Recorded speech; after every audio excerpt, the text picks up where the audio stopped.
Hello, everybody. Thank you for coming to 𝑑𝒐𝒄𝒄𝒄. Yes, if you haven't been here, we are a collective tasting room. What unites the winemakers here is that they all are connected to what they farm and the wines they produce. And so this series, Let's Get Deep, is in collaboration with 𝑣𝒓𝒂𝒃𝒍𝒆. Kim has been instrumental in just bringing this together. It was a lot of work, and it's been really fun and really therapeutic. It's pretty powerful when a lot of people get in the room together. Interesting perspectives emerge, and then they come together, and we leave a little changed. And so, again, this is the last in the series with Zeke Guzman. I'm going to leave it to the conversation to explain who he is, because it's very vast and inspiring. Our generation is we're creating a platform here to bring stories from the past into the future, because there's a lot of embodied wisdom in farming and agriculture that isn't available online, and it's really important to transmit this knowledge, and so this is one way of doing it. Obviously, getting out and doing it is the best way, but I think through the oral traditions and so on, it's our version of capturing these nuances and traditions while we can. And so that's my version of an introduction. Thank you, Aaron. It's been amazing collaborating with 𝑑𝒐𝒄𝒄 on this series. Is this better? Okay, it's been amazing collaborating with 𝑑𝒐𝒄𝒄 on this series. This series is called the 𝑣𝒓𝒂𝒃𝒍𝒆, and it's right now an event series that's designed to bring together and organize a new generation of community leaders in Sonoma Valley. And this kind of four-part event has been a subset of a broader set of topics that are being explored through different events with different collaborators that are really just kind of a network of like-minded friends, a lot of people starting businesses and raising families and contributing to the future of this valley in ways even outside the nonprofit sector, really. My history and my work has been with Sonoma Ecology Center. And this was an opportunity given by Sonoma Valley Catalyst Fund, which is a fund of the Community Foundation of Sonoma County, but focused here in Sonoma Valley in this really unique way, looking across sectors and across individual nonprofits and their singular programs and their singular missions at problem solving with a kind of generational horizon and really taking on the hardest issues in our community. So Catalyst has been the sponsor and has supported me as an organizer to create this event series. We're talking about farm labor and thinking about who we could bring into that conversation. On the labor panel, met Zeke through my colleague Maria at Sonoma Valley Collaborative, and they work very closely together. She herself is an incredible advocate on behalf of farm workers. But in meeting Zeke, we're just, as Aaron said, just really blown away by the breadth of his career and his work, and felt that it warranted its own event and just more time and space to hear about his work. And so I'm just so grateful, Zeke, that you are, volunteering your time to tell your story to us. And I wanted to say a bit about Elaine, who has been moderating this entire series. Some of you who have been part of the series Many of you have been, here all along. Some people, it's so great to see so many new people here. Welcome. I know a lot of you have come by way of Sonoma Ecology Center and the outreach we did, recruiting volunteers for gleaning at Zeke's property and others. So it's welcome and it's great. Elaine has been moderating this entire series. They are an author and just really global educator about wine, but through a lens of history and the people, and recently published a book, The Wines of California, that I really can't recommend enough. It's not what you would expect from a wine book. You really learn a lot about people and justice and labor, and I'm excited for this conversation, so I will leave it at that.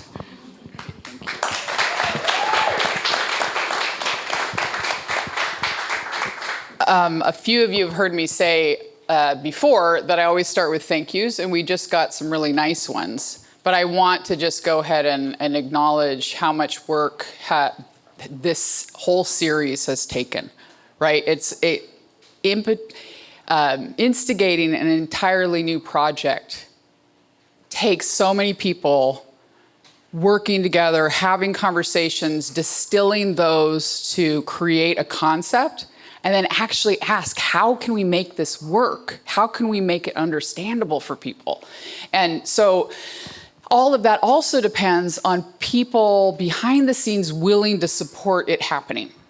And so this is the fourth iteration of this 4-part series, and I really marvel at 𝒓𝒂𝒃 and Future Collective and all of the people who helped shape this, coming together and create and actually fulfilling the plan. And that also has depended on the support of Catalyst Fund, which really, the importance of having that kind of support can't be overstated. So within that too, all of these projects we come up with, and some ideas we'll talk about today too, it's fantastic to have great ideas and world-changing ideas, and they only ever come to fruition because someone is coordinating the effort, right? So who's gonna be your practical person is an essential first question. Once you get clear about the idea, who's gonna be your practical person? And so in this case, 𝒓𝒂𝒃 has hosted these prep conversations and helped provide the space to make it happen.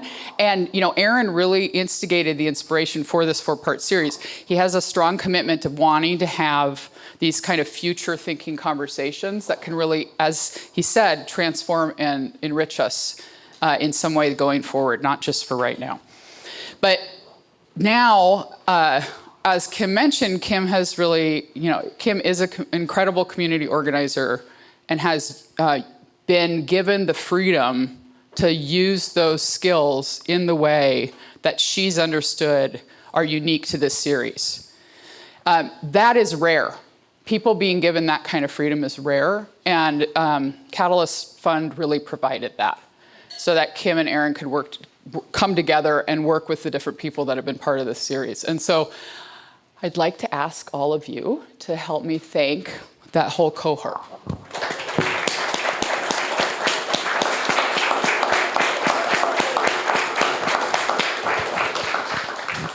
So one of the things I'm excited about with today's session is that, as Aaron was describing, and Kim was describing too, there's been this kind of building towards what we're going to talk about today. And for, in my mind, each session has stood on its own and been really insightful. But at the same time, the idea, and I talked about this at the beginning of the labor event, if you were there, that when we want to help communities, we have to understand the community's needs. Not what we think would help, not what we believe is going to make the difference, but what the community actually not only needs, but wants. One quick example is a number of the gardens that Zeke has helped form. What is planted has been based in conversations from the people that will receive the food. What do they actually want to eat? It's such a simple question. And a lot of, to be blunt, do-gooders don't ask it. Right? All of us in this room, I need to ask this too. We have to ask, what does the community need and what do they want? Having Zeke here is incredible, okay? I want to point out a couple things as we get started. A lot of people in this room think differently, but the truth is that it's really common for us to laud the people who are already lauded, to celebrate the people who've already been celebrated, to buy tickets to see the people that are already well known for their work. But the truth is, when you're talking about issues like social justice, like housing affordability and stability, like food security, like better regulation and management of labor, like land allocation, the people actually doing the work often aren't as talked about because they're actually doing the work. They're busy. So having Zeke provide us this time and allow me to witness his work is really significant. And so thank you so much for being here. Okay, so,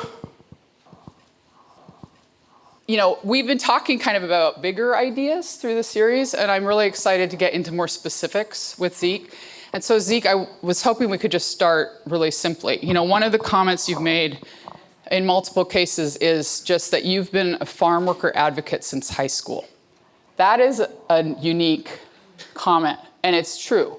And so I was hoping we could kind of start there, how, like, with how the way you grew up and your family, that experience really helped shape that perspective for you. Thank you, Elaine, and thank you. I've never walked into a room and felt so much compassion and kindness in the air. This group is amazing. I want to start out by saying, my mom always told all of us, the easiest thing to do in this world is to be kind to people. If you're a receiver or a giver, it builds community. Hace el pueblo, you know. And I think that's what's in this room. I want to thank you for giving me the opportunities to share what my life has been and what the work we're doing. But really, acts of kindness transform lives. It doesn't all the time have to be about money, okay? But I do want to share with you that, you know, my father came to the Bracero program in the 50s. I was 3 months old when I arrived in Huron, California, in the Central Valley. And some of you don't know where that's at. That's over by Fresno, you know, that area, a little scrawny little town, but that's where we came. We lived there 4 or 5 years. I actually got to drag a little sack to pick cotton with my parents and help my parents. And how old were you when you started doing that? 5. And, you know, it was building our family as well. And one of my dad's compadres, a friend of his, says, you know, we have to go to Sonoma County. We go pick prunes there. So we decided to come to Sonoma County because we were migrants throughout other parts of the state. So we came to Hillsburg, and we landed up in East Side Road, and we started picking prunes for Francis Pasalacqua, the Pasalacqua family. You know, I know Frank, I know Tom, I know Diana. We started with that family. And, you know, and when we arrived there as migrant seasonal farm workers, there was 10, 15 families, okay? And we all lived in one big barn. Okay? And there was 10 refrigerators, 10 stoves, a couple of bathrooms, and that's how the families lived through the prune season. Okay? And, you know, it was tough as farm workers, you know, and so my dad eventually said, you know what? We just can't survive by being here in Sonoma County. So we became migrant farm workers primarily in the summer, where my parents would pull us out of school in May or late May. We'd go pick 2 weeks of cherries in Stockton. Then from there, we'd go 2 weeks of cherries in the Dells, Oregon. Then from there, we'd go another 2 weeks to Wenatchee, Washington, pick cherries there. Then we go to Yakima, Washington, and pick peaches and thin apples. Then we come back here to Sonoma County and pick apples for the Fry brothers, the Gondola family out with Schoen Farms is right now. And believe it or not, there were string beans, a large string bean farm in Alexander Valley. And we picked string beans in baskets. Okay. And that's what we did, you know? And, you know, there was times that were really tough. There was no food banks back then. And when there was no food, my mom was the resilient one. She taught us resiliency. We would go into the fields and pick quelites and verdolagas, which are wild weeds that grow in the fields. And that's what we would eat sometimes for weeks because we didn't have food. People wonder why I'm into food insecurity and fighting food insecurity. It's because the way I was brought up, and we had to struggle to eat. So that's how our life was. And, you know, and as farm workers, we think, you know, what's wrong with this picture? And it's all everywhere. Farm workers feed our country, they feed the world, but yet the people that feed us can't afford to buy the food themselves. Let's think about that. They feed us. And then we have to understand how food insecurity starts. Sometimes, I don't know if you know who harvests our food. I've shared this with a couple of people.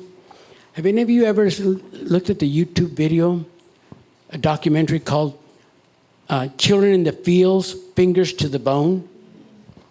It's about 7-ish minutes. You can find it on YouTube. And, you know, I always give you all homework. So this is one of your pieces of homework for this session. You know, children right now that are 10 and 11 years old are picking the crops we eat.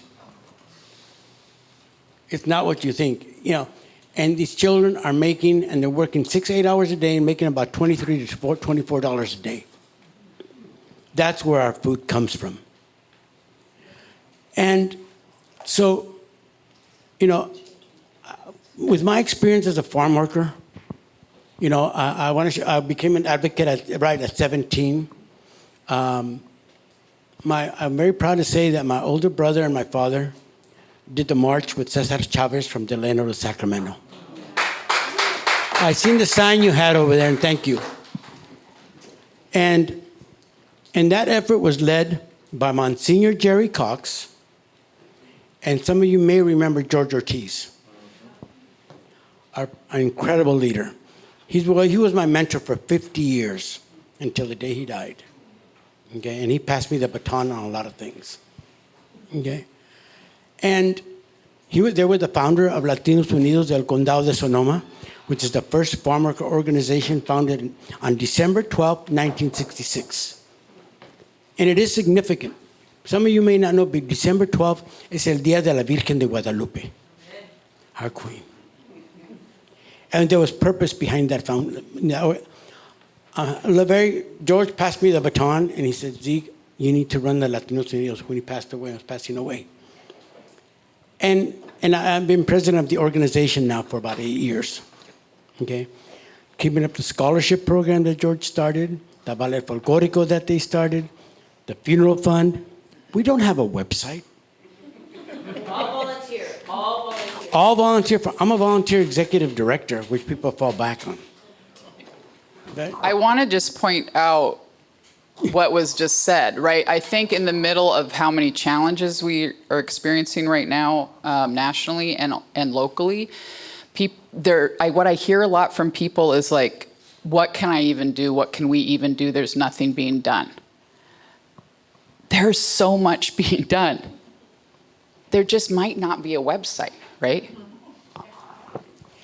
And so what we've done is under Latinos Unidos del Condado de Sonoma is the first farmer organization. It was founded by Monsignor Jerry Cox, George Ortiz, and 5 farm worker families.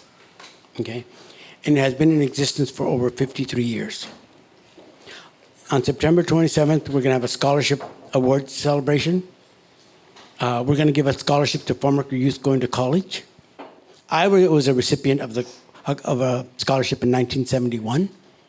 Okay, but we got some amazing kindness out there. I want to say his name. The one that has really supported us is 𝑣𝒂𝒃. It started with his father, Henry Trioni. Victory when I told him we were going to do a garden in Geyserville, he goes, I got it covered. He wrote me out a check right there and then. He goes, here, how much do you need? If you need more, let me know. I mean, those acts of kindness transform people. And again, have you seen media coverage on this? Have there been awards on this? The point is, we don't need media attention and awards to make a profound difference. You know, I shared this with you, and I'll just jump right into it. There's one act of kindness that transformed our family's life. Okay. And when we were migrant season of farm workers, my 5th grade teacher, Mr. Hornlin, in Hillsburg Elementary, didn't like the fact that our parents were pulling us out of school early, and we're getting back late after picking the walnuts in Lake County. And Mr. Hornlin said, you know what? Your dad can't do this to you. Your parents can't do this to you. So he goes, I'm going to go talk to them. So he did. And he told my dad, Eladio and Concha, no pueden hacer eso. You can't do this to your children. They need an education. And that's it. It's not going to happen. My dad would say, well, how are we going to live? How are we going to survive? I have to take them out of school. They have to help us. So he goes, Eladio, in this country you need 2 things. You need English and you need a driver's license. Okay? He goes, and I want you to enroll in English classes at the Hillsburg High School. And my parents never went to school. They didn't know how to read and write even in Spanish. So they started going to school, and they were very embarrassed because everybody else was writing, and they were drawing little circles.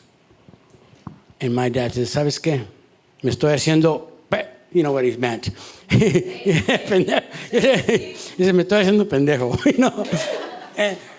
And they quit. They quit. Mr. Hornlin found out about it. He goes, no, Eladio, you can't quit. He goes, you know what I'm going to do? He goes, I'm going to go to your house twice a week, and I'm going to teach you English. Okay? But on top of that, he goes, but you know what? Javier, Ophelia, and Yuzi, you're going to sit around the table, and I'm going to teach you how to teach your parents English. So what we did was, he started with prune orchard English. You know, he started with those things that he needed to know. And we continued this, and he continued to do this. And then once we got going, he wasn't coming once a week. He let us go, but he would check in on us. In about 18 months, my dad learned sufficient English, where he came one day and goes, Eladio, you're ready. He goes, there's a job at the Hillsburg High School for a groundskeeper, and you're going to apply for it. Okay, sorry to pause you, but I want to make sure we've heard some of these key things, right? This is incredibly moving. But notice this in this story, this teacher is paying attention to what the kids need, right? And he's right, kids need an education. But you can't just be angry at the parents. You need to find out what's going on. And then he came up with a solution. Okay, let's do English classes. But that's not right for every single person. So he came up with a solution that is right for them. But the other thing about it is he had the insight to know if I teach the kids how to teach, the parents will keep learning. That is a profound insight. And because the parents and the family were willing to do that, the solution that his 5th grade teacher was seeking came to fruition, a year-round job in one town, which means kids aren't taken out of school. And you know, it was amazing because, you know, once we did that, we worked still in the apples and the prunes and stayed locally. We continue to support our parents. But my parents' attitude changed about education. My dad had never told us, ¿Ya hiciste la tarea? Did you do your homework? We had never heard that till afterwards. And he meant it, you know. My dad meant a lot of other things too, but, you know, I'll tell you, when my older brother, he always got in trouble. He got a paddling in school. And he goes, you're going to get another one when you get home. I never got paddling. I just watched my brother, man. That was it. You know, but I want to share something. He just didn't transform my parents' life. There was 8 children, 6 of us got to go to college. 2 others got good technical education. And then that transformed my kids. I'm very proud of my children. I got one that's a firefighter paramedic. I got another one that works as a social worker with children. And my youngest daughter is an attorney. You see how generations, and I say that kindness transforms generations. So let me emphasize again something from this story.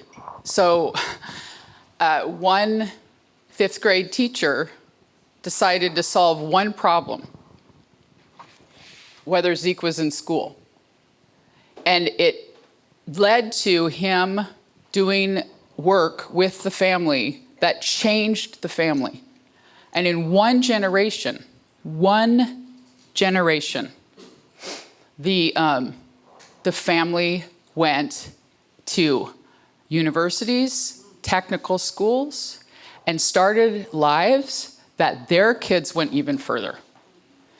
I think sometimes we get hopeless, but also sometimes, like I was saying with the school story, we'll blame someone for things not going the way we think they should. But we have to investigate why, we have to ask, what do they need? And let me jump ahead and make the point. One 5th grade teacher, tell us his name again? Mr. Hornlin. Mr. Hornden. Hornlin. Hillsborough High School. Oh, Hornlin. Okay, Hillsborough Elementary. He laid the groundwork to make possible Zeke completely transforming initiatives in Sonoma County. One person helped make that happen. Yeah, so remember that. Everybody in this room, what do you want to do? And one thing that I'm going to quote George Ortiz. He's an amazing man. I mean, he was a mentor till his last day when he passed on. But what you're doing here is what George always said. You got to have your hands in the masa. You got to have your hands in the dough and feel what the community is feeling.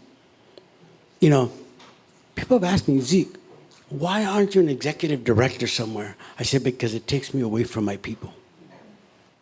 Ask Maria how many times she called me and I said, I'm up on the tractor, or I'm hoeing, or I'm doing something, and the fact that I learn from the farm workers every day, and I feel their pain, I feel their hurt, and that really fills my gas tank. I hate to see suffering, and I take little action on little things. I mean, when we talk about food insecurity, I told her we started a children's garden, Jardin de los Niños, and that came about because I was in Safeway, and a little girl wanted strawberries, and the mom says, we can't afford them. Oh my gosh, I went to the mom and I said, will you let me buy them for her? But I started talking to them about the jardines, and I asked the little girl, would you want to? I got a picture of her. She's amazing. Will you just clarify what the jardines is? Oh, jardines is the community farm. Jardines del Pueblo, And so I asked her, well, come on, help me plant strawberries. Let's plant some. It's her garden. It's her children's garden. They're planting it. Right now, we got a children's jardin in Hillsborough. We've got another children's jardin in Geyserville. We've got another one in Santa Rosa. And we're getting involved. We're building relationships between the parents and the children again. They're putting down their cell phones. They're laughing with their parents. They're enjoying what they're doing. And that's more valuable than anything else to me. Okay? I mean, jardines build community. Another little short story. The strawberries just went into Geyserville this year, and we didn't have too many strawberries. The Hillsborough children told me, bring the Geyserville children over. We'll give them some of ours. I mean, that's amazing. I mean, Elisa and Maria knows that we're struggling a little bit with getting the jardin going in Sonoma. I mean, we fast-tracked it, and because of Maria and Elise, they wanted it this year. It usually takes 9 months to plant it. But No, we did it and flipped it. yeah, okay. But I'll ask your opinion at the end, okay? Yeah. You let Zeke speak. yeah, but But what happened, I went to the families in Geyserville. I went to this week, 4 days ago. I went to them in Geyserville. I said the ones in Hillsburg and the ones in Santa Rosa. Necesitamos ayuda con las familias, con el jardín in Sonoma. We need assistance and your help in Santa Rosa. She didn't believe I was going to have 15. I thought I was going to have 15, not 20. We're all going to come up on Saturday and we're going to get that baby into shape. Yeah. So you're building other community amongst community, and that's what I love about what I'm doing. But when we talk about food systems, how is it that we will subsidize large growers, large food corporations to not grow crops or to grow partial crops? That's a subsidy that we give them. And for vulnerable people, we give them food stamps. For the people that grow our food, there should be some kind of system of subsidies, okay? And if government isn't going to do it, Jardin del Pueblo are going to do it. Okay, community is going to do it, okay? And that's the beauty, because the thing is, and if some of you were to go out there and some of you speak Spanish, please talk to the people. They'll say, you know what? We're going to feed our community, okay? And the love that they share with fellow workers, they don't even know the Sonoma people. But you got 20 families that don't know anybody up here, and they're going to come up and help feed. So I want to make a comment and then ask you a question. So for those that don't know, the history of farming in California has been very much based on large land ownership by a few people. This is actually how the state was founded. And so a lot of people know that there were massive land grants during Mexico's tenure here.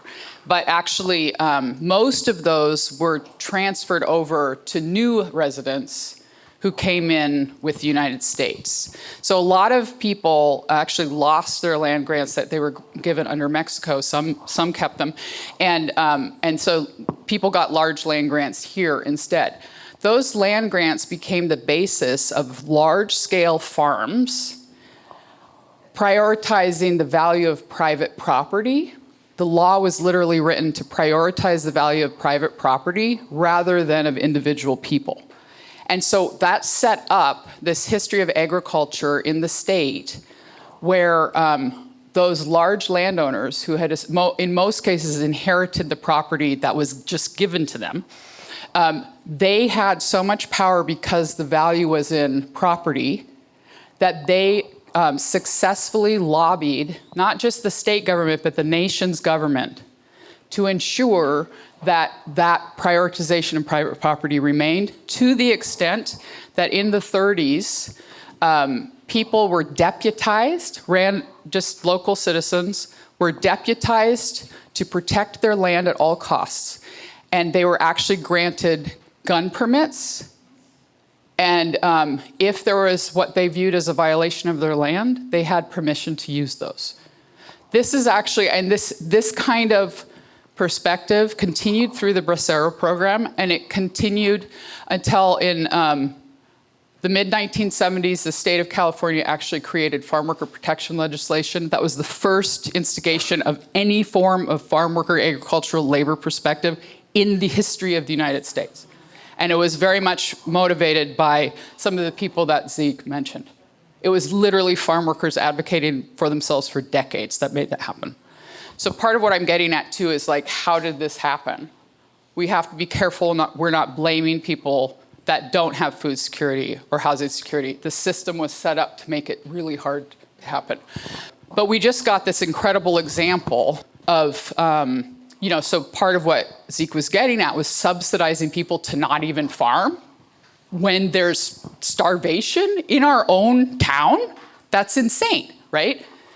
But part of what, and Elisa talked about this last week too, part of what Zeke has been able to help make happen is partnerships with people that do have land to create these farm programs. So could you give us a few examples? Like you have the garden at your home, but then just down the road, a local farmer has partnered with you. And could you tell us about that project? Yeah.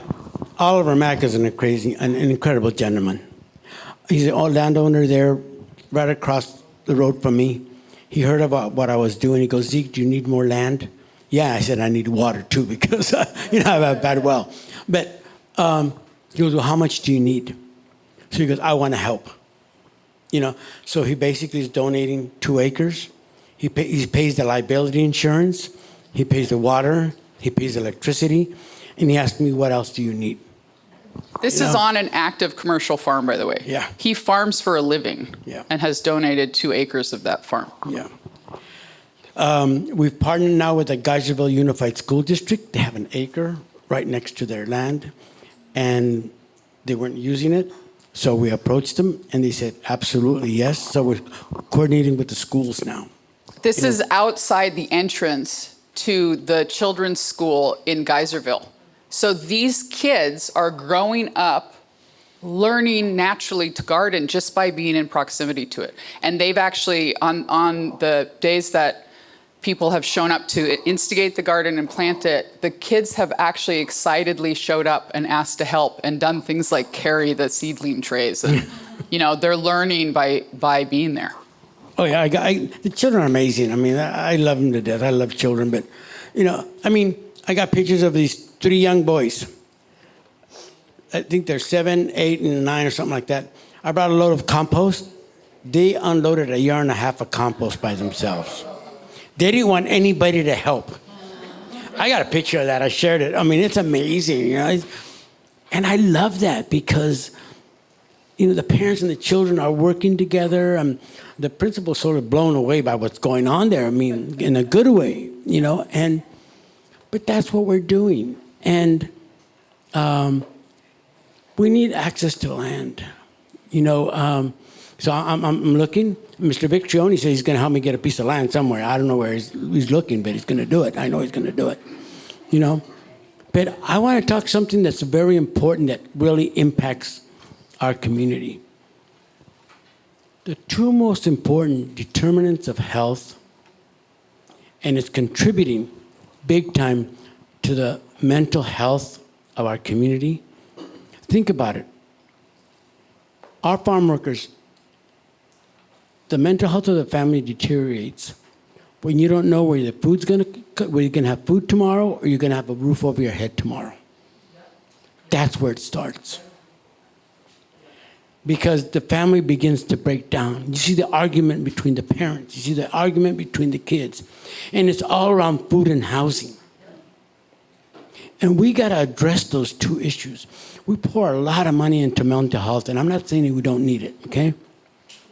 But we got to address the 2 most important issues, which are housing. Affordable housing is no longer affordable. I made a big stink with the former USDA State Director, Maria Gallegos Herrera, when I told her, affordable housing is no longer affordable. It's not. Our people can't live in it. So we got some big issues here. But, I've gotten involved with Common Space Community Land Trust to see if we can do that kind of model to bring some affordable housing in. I was involved with the self-help model years ago, that when we built the 300 plus 400 homes in Windsor, where people do sweat equity and they build their own homes. There's a lot. But I'm saying, you know what? If we don't learn how to deal with those 2 issues, putting food on the table and roof over people's heads, we're going to have a mental health problem continuously, and it's going to grow. So, as Zeke's saying, mental health is crucial. Like, we do need to pay attention to it. It's part of family stability, of individual stability, but it only becomes relevant as a singular focus after our basics are covered. Most of us in this room, our basics are covered in all kinds of different ways, right? I just happen to get born at a point where I will probably never own a home. That's just the state of the world today. My oldest sister does. The younger 2, myself included, don't. It's just a quirk of timing. But now, for those of you that were here last week, I don't know if you remember, but Maria and Elisa, 2 professionals, at least, living in the community, they're having to problem solve for themselves how to have housing security. They are professionals living in this community, which means they have access to so many resources, and they have to figure out how to solve housing security for themselves. So one of the things that Zeke has done, which is incredible, is he, again, 300 homes, you said. Yeah. And so he helped coordinate with financial providers, with landowners, with the local municipalities to create programs where he guided and taught people how to build their own homes, which means around 2/3 or so of the cost was covered. Well, right now, self-help enterprises out of Visalia in Fresno continues to do self-help. We stopped here because of land access and the cost of land. That's the biggest problem. But right now, they're building homes in Visalia. I just got back from I took 27 families to Planada, California. And they're building homes for $284,000. And sweat equity, the families, listen to this, the families contribute 32 to 40 hours a week to build their homes. Okay? They put in 65% of the labor. That's what we did in Windsor, and some happened here in El Verano and here in Sonoma County years ago in the 80s when I was involved with that project. But they stopped because of land access. So that's why I'm getting involved with the community land trust model, because maybe through the community land trust we can acquire land. Well, one of the more recent examples, though, was, you and I have talked about apartment solutions that have happened more recently since the land access became an issue. Could you tell us a little bit about those? Well, let me tell you what we're doing. Our first project right now, and we're working with Common Space. I banged on the door loud on the city of Hillsburg, okay? They did that very wealthy development in northern Hillsburg. I'm proud to say that 2 weeks ago, we're finalizing now where they're going to donate 10 fully developed lots to bring back self-help housing. If that is successful, they promised another 18 lots. So just to clarify what that means, in case anybody's unclear, is that the infrastructure for housing is already in place. Yes. An enormous part of the cost of building is access to sewers, which are legally required, access to water, which is legally required, access to electricity, which is legally required. And they are providing these 10 lots that already have all of that. So what's needed is just building the home. And Zeke is talking about a model where these people are being helped to get the supplies, the next biggest part of the cost, and then actually do the work themselves. And then we're doing something. We're partnering with Habitat for Humanity in Sonoma, okay? And they're because I know they get a lot of access to a lot of material, you know? So if you combine the labor and you combine the material and you collaborate as a community, you can build these homes. You can. And that's what I'm hoping we can accomplish. We were going to use Hillsburg as a model for the rest of the county, okay? And we're putting the MOU together for them to transfer the 10 lots to Common Space, you know, and just a lot of good stuff. You know, if we bring our minds together, we can figure this thing out. Well, and notice, too, how this happened. Okay, we talked about this last week, too. What instigated this project? Zeke asked. That literally triggered this whole huge 10 families are going to have their lives completely changed because Zeke asked. How, you know, if there's things that you see going on and you're frustrated that no one's doing anything about it, well, let me ask you, did you ask? That's our responsibility. Community responsibility means seeing past my individual preferences to invest in the well-being of the community as a whole. And if you just take a portion of every day, just a portion, figure out what you're willing to donate in terms of time and asking, and take a little bit of every day to do that. You will be giving to your community, which will actually improve your well-being too. And over time, I promise you, you're going to realize more and more of your time it can be devoted to that because it's satisfying. So one of the things I want to get at too is like, again, City of Healdsburg is providing these 10 lots, and assuming it goes well, it's reasonable for them to want a demonstration, right? So assuming that goes well, also you can't build 100 houses all at once. Yeah. So assuming the 10 goes well, they're going to do 15 more? 18. 18 more. And No. The developer donated those lots to the city. The city didn't know what to do with them. I found out they had them, and I went and asked for them. I talked to Ariel Kelly. She was the mayor at that time, and I said, "Give them to me." a lot of times, You know, George Ortiz asked me to shake hands like this. You know. a lot of times things haven't been solved because someone doesn't know it can be. That's why you ask, because then that's actually, asking is actually a form of public education. People need to know what is needed. People need to know what can be done. But the other crucial point about this is you need to ask. That can connect you to building property in this case, but also farming property like Zeke talked about. They're not having to buy the farming property. Someone's providing a portion of it. Some of the wealthiest the landowners in the world are here in Sonoma County. That is not a casual thing. That's a significant thing. And the truth is, you don't need 10 whole acres for your horses and your house. I mean, like, I'd be psyched, okay? But the point is, anyone with the heart to do it can provide a portion of land for these kinds of solutions, but they need to know it's possible. And one of I heard recently that there are people in the room that help build community solution projects and provide the funding to do so. So here's just an idea, okay? When you have someone willing to ask and provide and resource these land allotments, you still need a coordinator.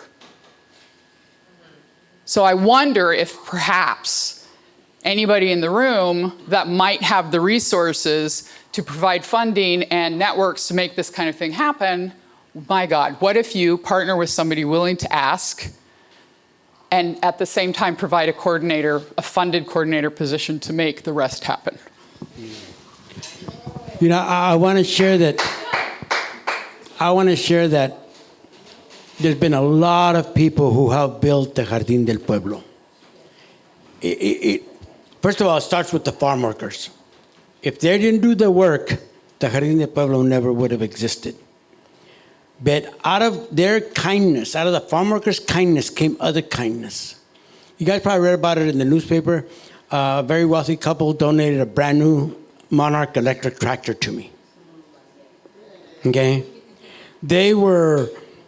I was complaining to everybody about my old Kubota. It was 42 years old and falling apart and everything else.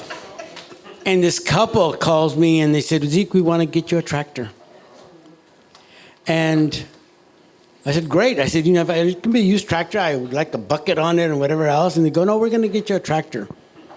So one weekend they pull alongside my roadway there and the guy gets off. He goes, "We're looking for Zeke Guzman." I said, "Yeah, that's me." He goes, "We got your tractor." I was blown away. It was a brand new electric tractor. I mean, it's a little pain in the butt sometimes because it's electric, but you know. So if you don't have any subsidies to purchase this tractor, it would be around $90,000. Yeah. But other people have stepped up. The Community Foundation, God bless them, they have funded a summer youth employment program that it's going right now. And last year, you know, when I asked one of the young girls that was working in the farm, I said, "What did you do with your first paycheck?" That really got to me because she goes, "I went and bought groceries for the family and a pair of shoes for my younger brother."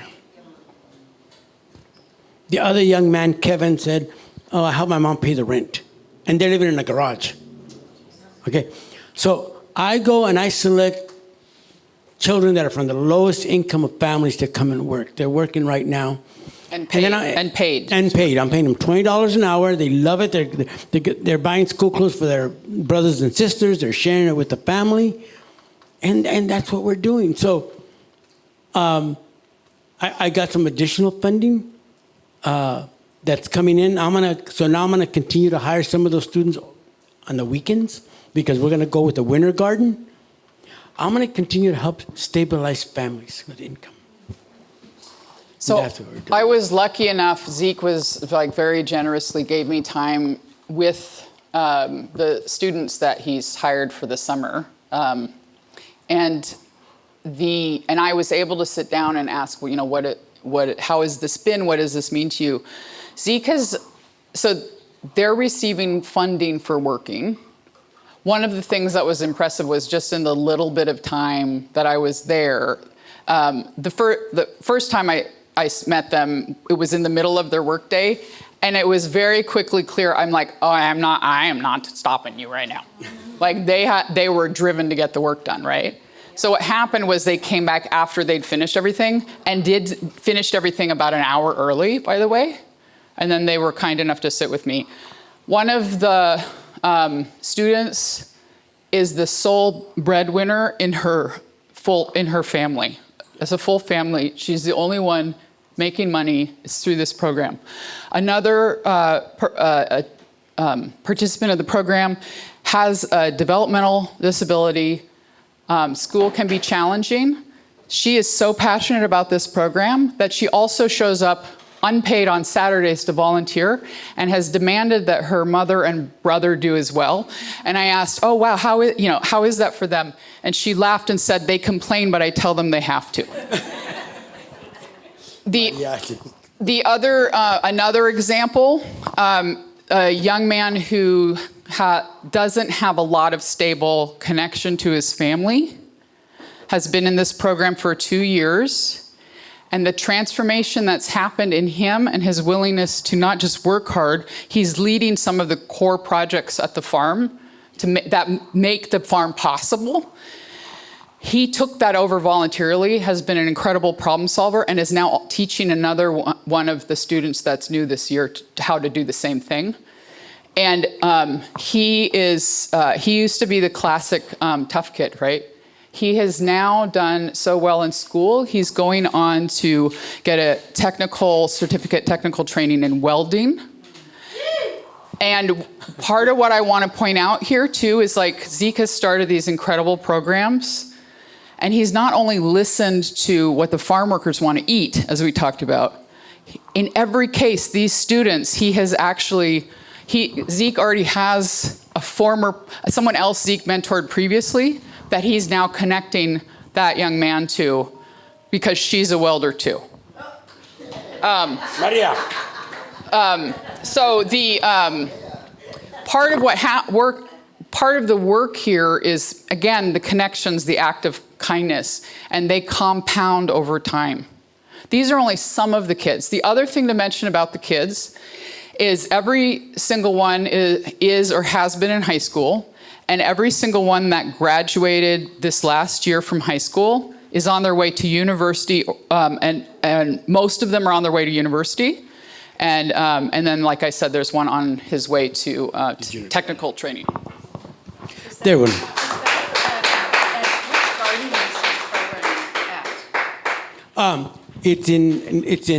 Here's what we're doing. It's in Hillsburg, but I got kids from Santa Rosa. They're from all over. But what we're doing now is I'm rotating the kids among all 3 gardens to get things done.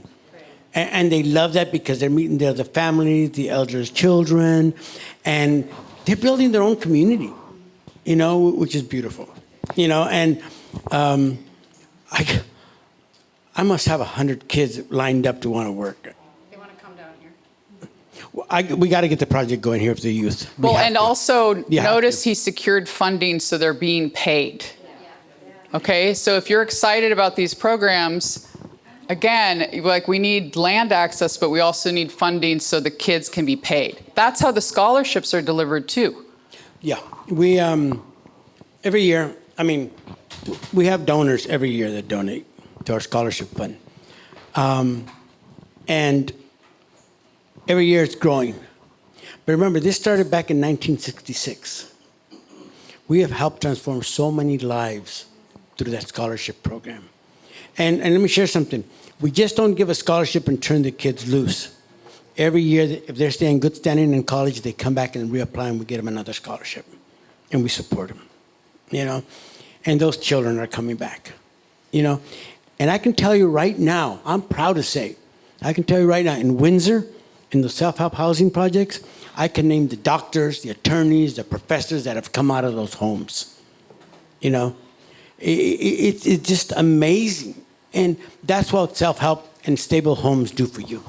Well, you know? because remember Zeke's own story, right? His family was transformed, and all of his generation went on to have professional jobs or school advanced education that got instigated because they had a stable place to live and work, right? It takes stability. That has to be step one, and the stability has to occur in housing and in food.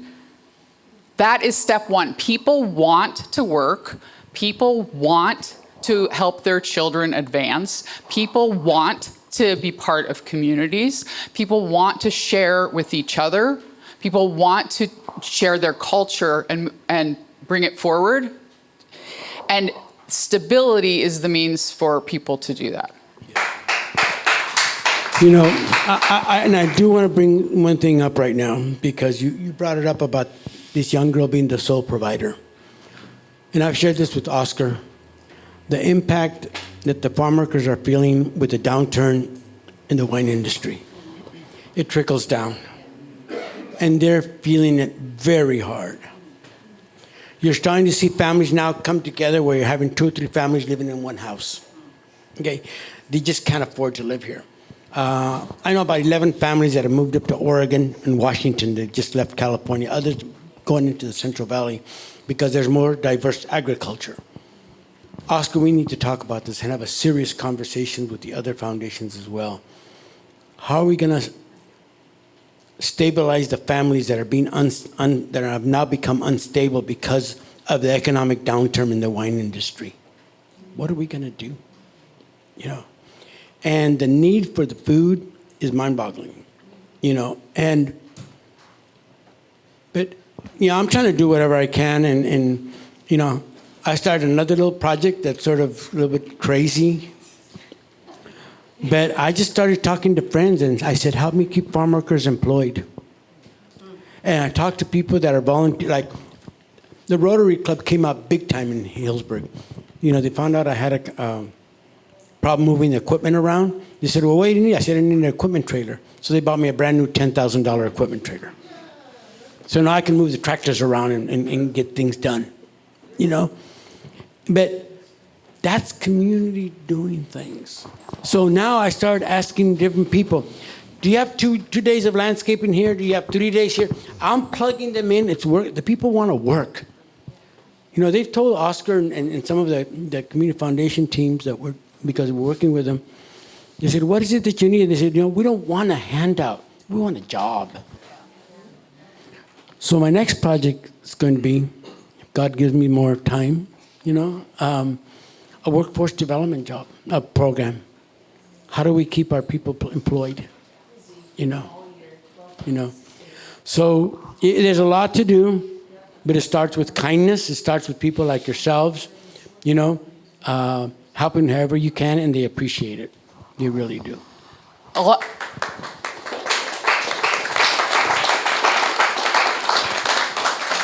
So I want to point out, if we think about the work Zeke is doing now, but also his personal story that he shared, the 5th grade teacher made all of this possible, right? But also, I'm sorry, I know his name, and your mentor.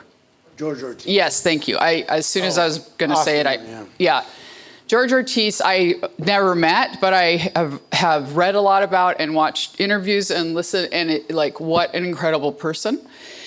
But the point is that he helped Zeke's work develop over time so that Zeke could be more effective in communities. And just like how Zeke is connecting this young man who's going to train to become a welder to a person who's already been part of this same community and is a welder, that mentoring helps evolve people's skills and ability over time. And part of why I'm getting at that is, like, Zeke just made the aside, God grant me more time. George handed the baton to Zeke. There's some people in the room that Zeke has been handing batons to as well. But the point is that programs like this can continue, but we have to be invested in them mattering. They matter hugely. These programs we're talking about change not just one person's life, but generations, literally transform generations. But we have to ask ourselves, who do we want to ensure is part of our community? How do we care for our community? Again, it's not just about what I want today. You can't ignore that. I'm not saying be a martyr, because you can't keep doing social work, making change, unless you're taking care of yourself first. It's the whole classic mask on the airplane thing. If you need to help someone put a mask on, please don yours first, right? This is the life lesson we should all be taking off the planes. Make sure you have what you need, but you have to invest in the bigger community and see how these things matter for our communities as a whole to be healthy. It influences our health. So it must be clear that we could just keep talking. And actually, that's what I would prefer we do. But part of my job is to also manage time. And last week I went a little over, and this week I went a little over, because as the moderator, I can do that. And I just want to share one little quick thing. Something very good is happening as a result of working with the Geyserville School District. The Guerneville School District called me. And they're offering land. And they're offering support. And I don't know. I don't know what's going on. I don't know what's happening, but it's happening, and I love it. But the principal at the Geyserville High School said, I'll talk to her.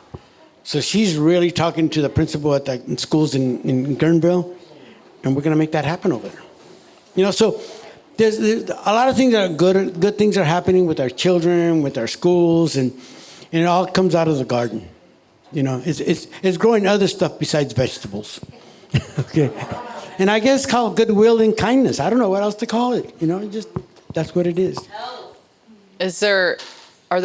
We'll keep asking, people will have questions too, but is there anything else that you want to add? I'm going to ask. No, I just want to say thank you. I just feel a compassion and a kindness in this room that I haven't felt in a long time. So thank you. Thank you. Thank you. If you have any questions, I'll be happy to answer them. So two of the people that Zeke, there's actually more people in the rooms that Zeke has also mentored, but they're two of the people that have been part of this series, part of helping make the series happen, and also spoke last week. Elise and Maria have done a lot of work of this sort and also work with Zeke. And so I wanted to, before we turn to questions from people here, I wanted to ask, I know each of you have something you want to add. And I'm going to actually make you stand up when you add it, so Maria, go ahead. Don't be shy. Yeah, if anybody was unsure, of course Maria's already standing up. Okay. There's nothing to add more than we need a website. I'm capable of building it out. I have 3 jobs, almost 4, but also full-time volunteer for Los Jardines del Pueblo. Whatever he needs, I'm there. So we need a website, we need a social media platform, we need to brand this out. It's not a brand. It's we need to expose this. We need people to know about it, learn about it. We need funding, we need capital, right? And we need land. There's nothing more to add to what happened tonight except a website, social media, land, and capital. That's all. That's it. Just a second, Lynn. Talk to me. Okay. Sorry. For the capital side, we have a 2.5-acre plot that we have identified. They're willing to work with us. They're willing to give us the land. We need 20, 30, 40 in capital, 50 in capital. We just met last week. Give me it.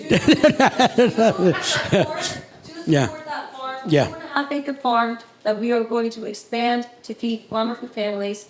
And also, one last thing, finally, sorry. We have an acre plot at the Repletos. I'm harvesting chilies, serranos, jitomates, Tomatillos. chayotes, calabacitas. We need volunteers. I'm out there like 6 in the morning, so I need help. But if you can be out there, if you want to be out there, you want to put your hands in the dirt, that's where we are. Help us, please. So I want you to notice that if you're interested in facilitating community change, there's not just one type of skill and talent and connection that's needed.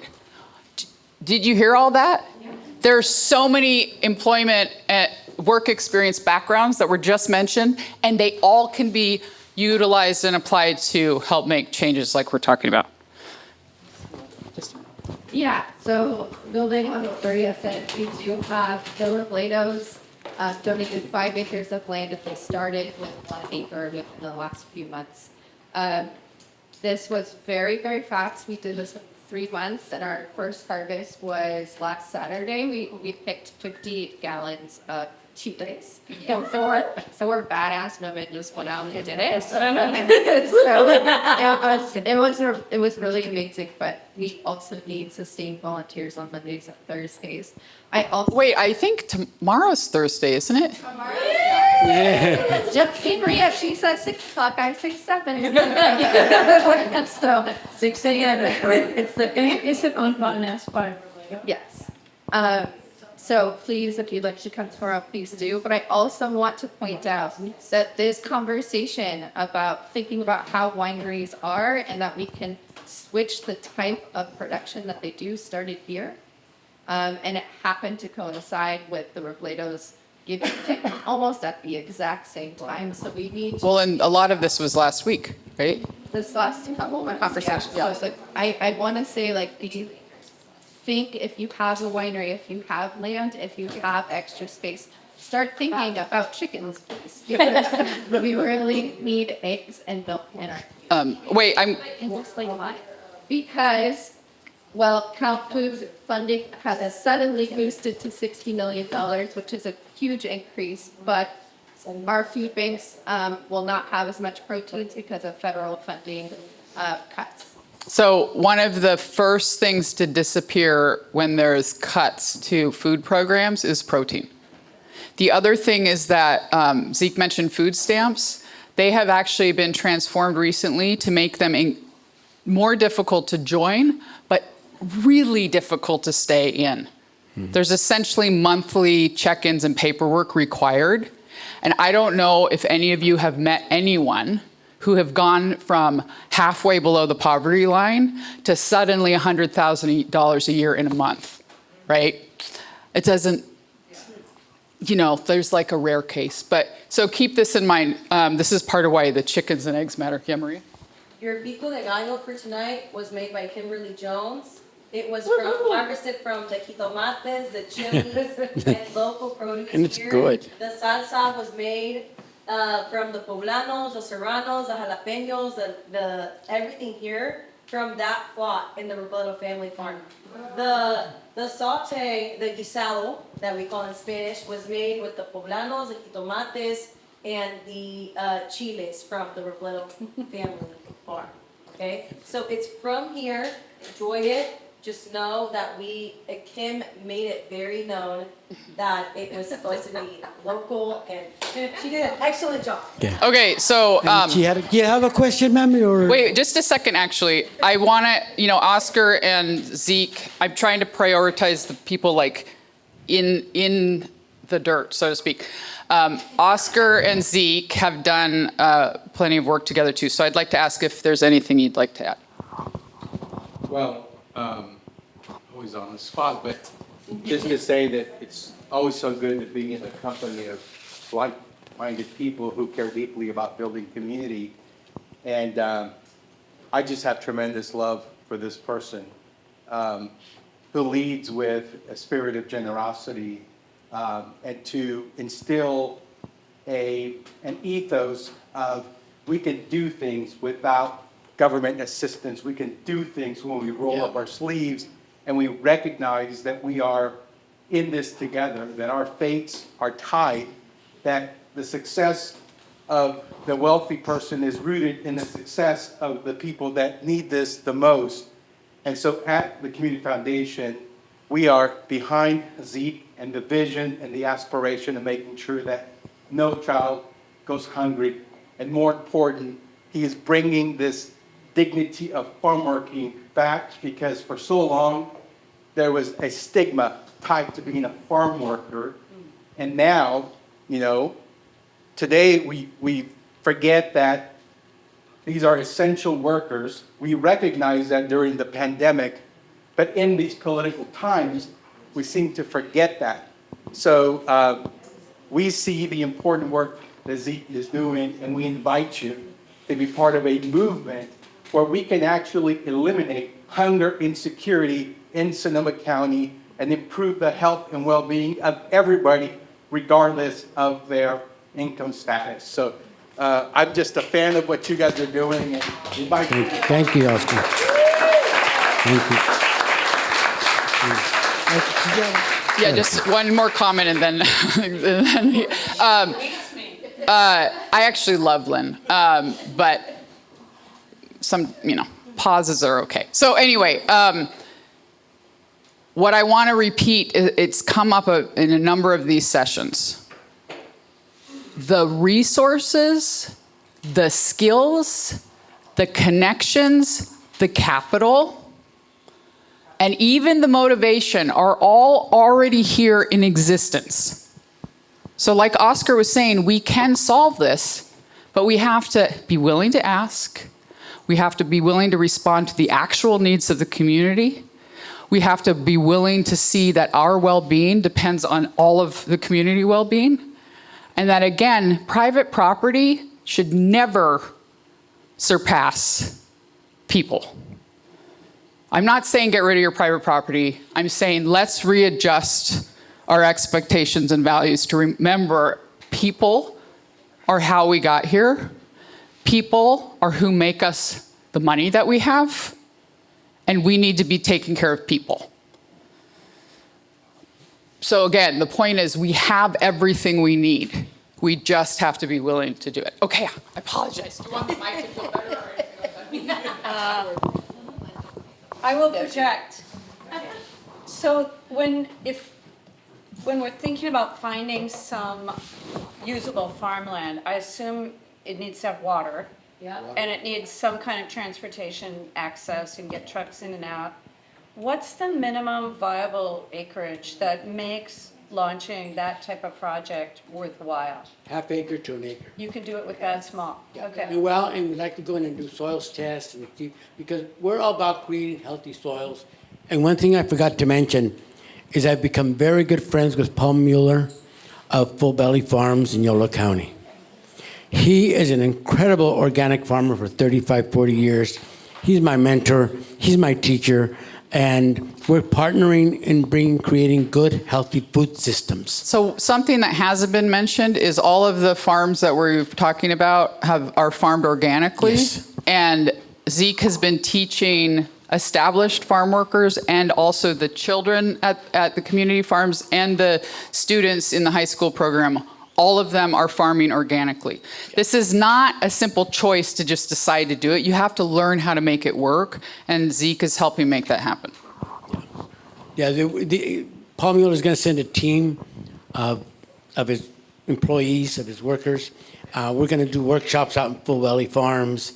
We're going to partner up very strong with him. Yeah, he's a good man. His family's amazing. Are there any other questions? Yeah, Angela? So on the topic of we have everything we need, I'm like emotional because this 4-part series is coming to an end. And you started it all those months ago by talking about a form of an elder, which is a person who goes away and comes back and brings a special kind of knowledge that's helpful to their community. And I hope you don't mind if I refer to you as a different kind of elder, Zeke, but I think the point is, in terms of having everything we need, we also have all of the knowledge, and the mentoring is something that keeps coming up as a really big deal, the intergenerational nature of even the group in the room tonight, and that's the whole point of the Future Collective, is to be able to do that and to be thinking of ourselves as elders and to continue the dialogue after this. And so if we want to stay involved and to be mentored by you or to be mentors ourselves in your model, Zeke, what would you recommend that we do? You know, I'm bringing in when you mentioned elders, forgot to mention this, Oscar. I got elder farm workers helping teach the young kids as well. And let me tell you what's really sad. I got one farm worker who was a tractor driver for 37 years, undocumented. He can't get Social Security. He can't get unemployment. I want to remind everybody that for 37 years, he was actually paying those taxes. Yeah. And he's living off collecting cans and making tamales. So an additional grant that I got, I'm paying him to come and be my tractor driver and teaching young people. And I got 2 elderly people doing that. Oscar, I'm going to bring some of our elder farm workers into the program. Thank you for mentioning that. And I think it's very important that we pass that on to our children. I was sharing with Elise a little while ago that my granddaughter, she's 11 years old, and she helps a lot in the garden. And I talked to her about food hunger and feeding children and everything. And she goes, last year, she almost made me cry. She goes, Grandpa, she goes, I know why you're doing this, and I know, one of these days you're going to pass on. But I want to tell you, I'm going to take care of your garden. I'm going to keep it up. So I got the person I'm going to pass on my garden to. That's going to be my granddaughter, Mia. And she just adores the other children and everything else. But that's what we need to do with our children, is what I'm trying to say, in all aspects of life. We were just talking about respect and those things that are of value to us, familia. And I've seen how the children have put their cell phones down and interacting with their parents, my life as a farm worker, our life as a farm worker was hard. But our family, we worked together, we lived together, we cried together, and we did everything together. And we're a very strong family. So that's the value of a farm worker family that I really cherish. Thank you. Yes, yeah. Have you ever researched grants like Impact 100, like that? I haven't impacted that grant. Are you talking about the county grants, the impact grants? Impact 100. It's a group of women who. No, I haven't researched them. I haven't. I thought you were talking about the impact funds from the county, and I don't work with the county. You know what? They give you $100 and you do $1,000 worth of paperwork. I'm pausing so we could really take that in. But Zeke has worked with a lot of grants and even helped instigate new forms of funding and connections. So remember that too, that sometimes the funding initiatives are also not well known, but are actually making a huge difference. And we do want to support those that are well known and devoted to this kind of work, but we need to also ask around. If you're trying to figure out what you can do, ask around. I'm really interested in supporting food programs to help get not just canned food to people in need, but fresh food and especially protein. Do you know of programs doing that? Just ask around. So we have another grant now we can research, right? So we have gone over time, mainly from the additional discussion.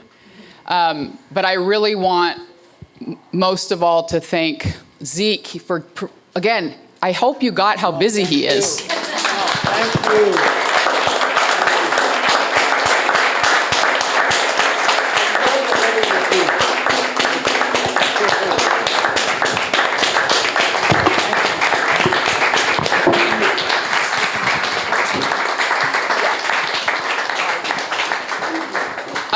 So we just did a standing ovation, but we do have to just do closing remarks. And I know, again, this is the last in a 4-part series. That is not insignificant.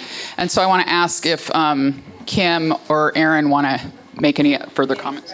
Yeah. Oh, yeah. Thank you. Thank you so much. This was incredible. Thank you so much. I just wanted to add a really quick closing point, very important, that it was Maria who really made all of the salsa for us. I did not do that, but I do just want to point out the food concept is something I came up with, and the food that is being served represents the work of so many people in this room. So Maria explained where all of the ingredients for those different salsas came from, and then she gleaned them this morning, came to my house, cooked them all. I actually was here. I wasn't even there. I really want to thank Damien and Cynthia are here, who work. Damien works for Extra Food, and Cynthia volunteers.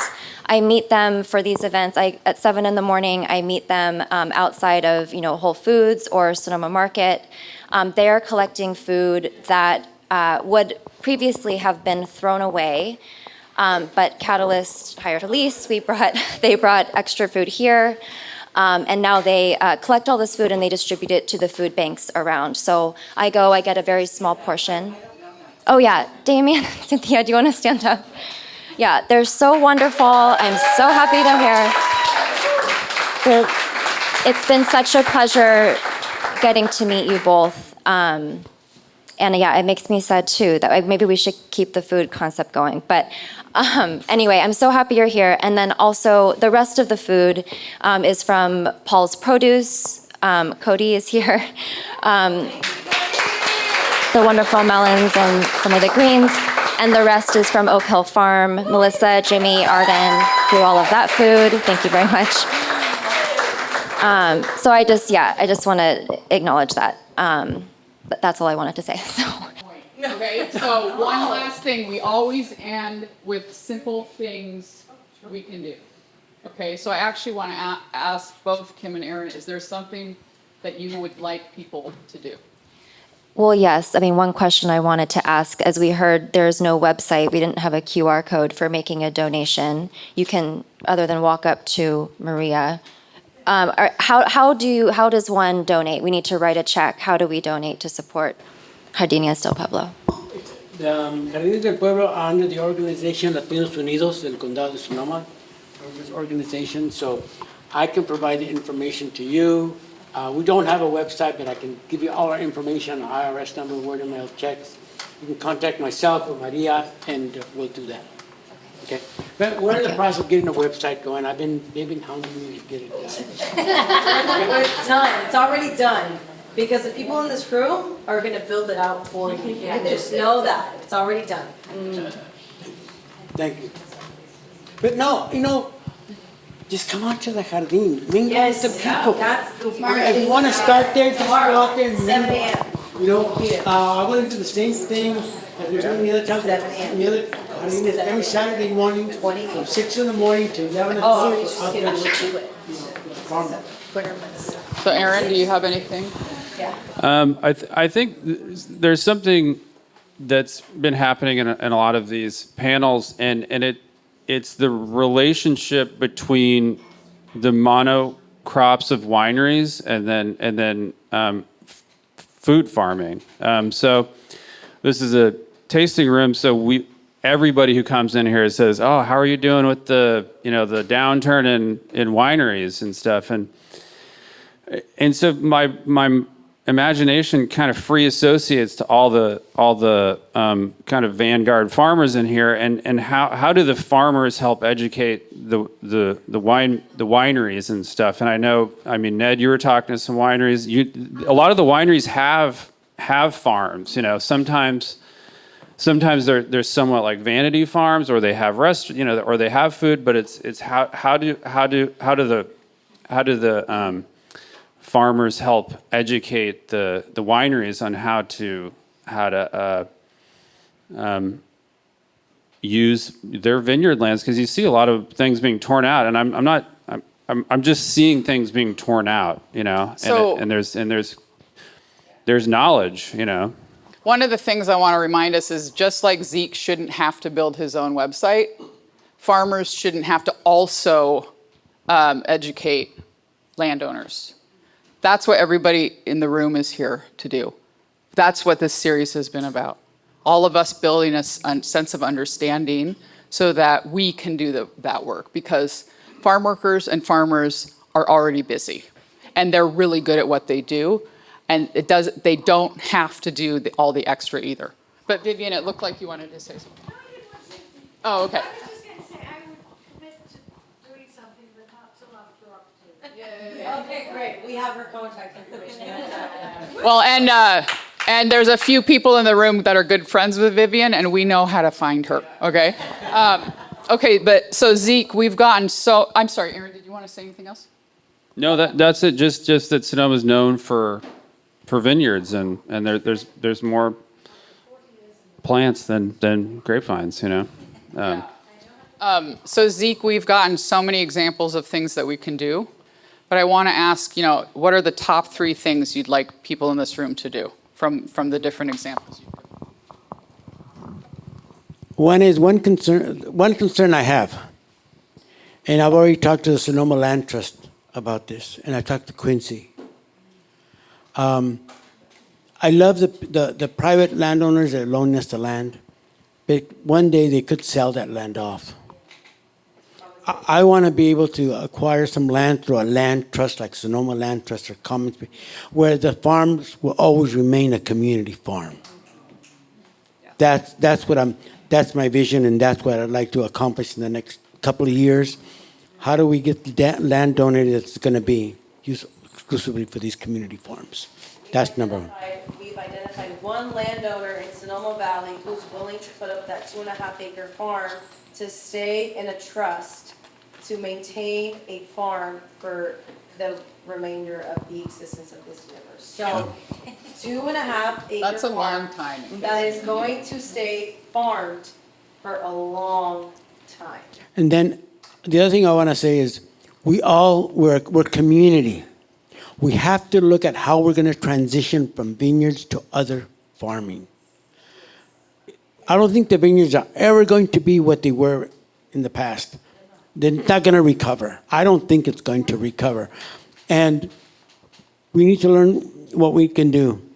I'll share this with you. I did share with the Robledos. I took the Robledo family to meet with Paul Mueller and and Full Belly Farms to see if they're willing to consider transitioning some of their land to other crops to keep people employed. That's the goal. So that conversation is ongoing, but I want to share that with the rest of the community. Maybe Sonoma is where we start that model of transitioning land to other farming so we can keep and retain our community. Yeah. Or sense of community.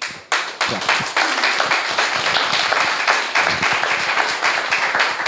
So my thing that I want to ask you to do, shop at the farmer's market. That's not the Tuesday market. That's Friday, and what was the other day? Sunday in the spring. Sunday, yeah, Sunday in the spring. Shop at those. You're supporting actual local businesses and farmers. Use cash more than you think you need to. When you use cash in your local community, that cash stays in the local community. The virtual money that we're used to spending, not even 1% of it stays here. Use cash, okay? And then ask yourself every day, what can I do today? That's it. What can I do today? And sometimes what you'll do that day is ask someone if they know about the thing you're passionate about wanting to help with. But every single day, ask, what can I do today? This has been a really, did you want to ask? Just if anybody wants my phone number, I'll be happy to provide it. I talk to everybody. I'm old school. I prefer a phone call, text, and then an email. I answer my phone, okay? Okay, so again, this is the close of a 4-part series. I hope this session, for those of you that only attended this one, I really hope that this was insightful and inspiring for you. But those of you that have been to multiple sessions or all 4, thank you so much for supporting this. And huge thanks to Aaron and Kim, who really helped get this going, who instigated it, to so many people in this room who have also been panelists that helped really build the concept and develop programming to make it work. And crucially, thank you so much to 𝑑OS/BAR as a whole.